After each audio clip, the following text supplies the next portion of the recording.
فاذكروني أذكركم۔ السلام علیکم ناظرین، میں ہوں آپ کا میزبان محمد فیضان۔ ہمارے ساتھ قاری وسیم مدنی صاحب موجود ہیں۔ السلام علیکم قاری صاحب۔ وعلیکم السلام ورحمۃ اللہ۔ قاری صاحب، خواب کے اندر گلاب کا پھول دیکھنا، اس کی کیا تعبیر ہے؟ سبحان اللہ۔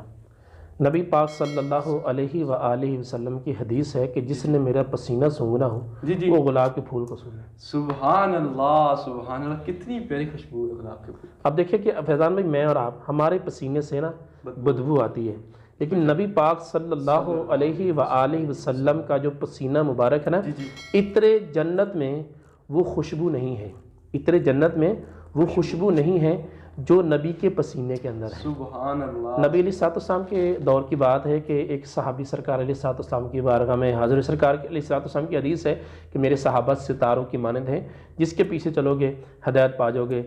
نبی پاک کے جتنے بھی صحابہ اکرام سارے جنتی ہیں۔ تو میں عرض کر رہا تھا کہ وہ صحابی یا رسول اللہ میری بیٹی کی شادی ہے، کچھ نواز دیجیے۔ تو پیارے آقا علیہ الصلوۃ والسلام نے فرمایا کہ ایک شیشی لے کر، مختصر کر رہا ہوں اس واقعے کو، شیشی لے کر سرکار علیہ الصلوۃ والسلام نے اپنے بغل مبارک کا پسینہ اس میں ڈالا۔ وہ صحابی جاتے ہیں اپنی بیٹی کے پاس کہ بیٹا یہ نبی علیہ الصلوۃ والسلام نے اپنا پسینہ عطا فرمایا ہے۔ تو لکھا ہے کتابوں کے اندر، کتاب بھی میرے پاس موجود ہے، کہ وہ جو گھرانہ تھا نا وہ خوشبوؤں کا گھرانہ مشہور ہو گیا تھا۔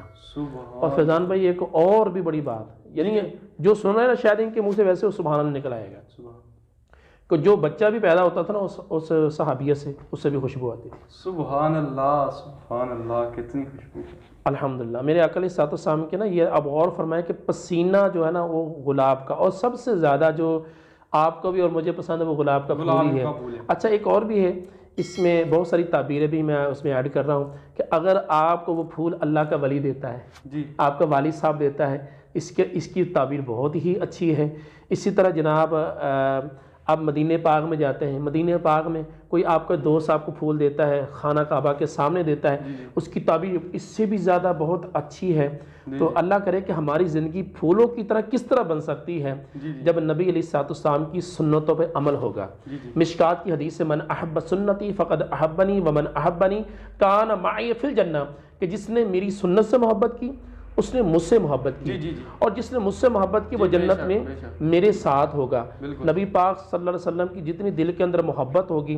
اچھا جب پھول آپ سونگتے ہیں، اچھا آپ نے دیکھا خواب کے اندر کہ آپ پھول کو سونگ رہے ہیں اور درود پاک پڑھ رہے ہیں، خواب کے اندر دیکھا کہ آپ گلاب کے پھول کو سونگ رہے ہیں اور اس کو جناب درود پاک پڑھ رہے ہیں، تو یہ بہت ہی اچھی تعبیر ہے۔ ہمیں حکم بھی ہے کہ جب بھی گلاب کا پھول سونگے تو نبی علیہ الصلوۃ والسلام پر درود پڑھے۔ یہ بہت اچھا خواب میرے بھائی نے دیکھا کہ گلاب کا پھول، خواب میں گلاب کا پھول دیکھ کے اس کی تعبیر بہت زیادہ اچھی ہے، انشاءاللہ اس کو اس کی برکت نصیب ہوگی۔ سبحان اللہ، ماشاءاللہ۔ یہ تو ناظرین قاری صاحب نے بہت ہی پیارے انداز کے ساتھ ہمیں خواب کی تعبیر بتائی، جو کہ گلاب کے پھول ہم اگر خواب کے اندر دیکھیں تو اس کی تعبیر بہت ہی اچھی ہے، قاری صاحب نے بتایا۔ تو ہم اگلے سوال کے ساتھ پھر حاضر ہوں گے، تب تک کے لیے ہمیں اجازت دیجیے۔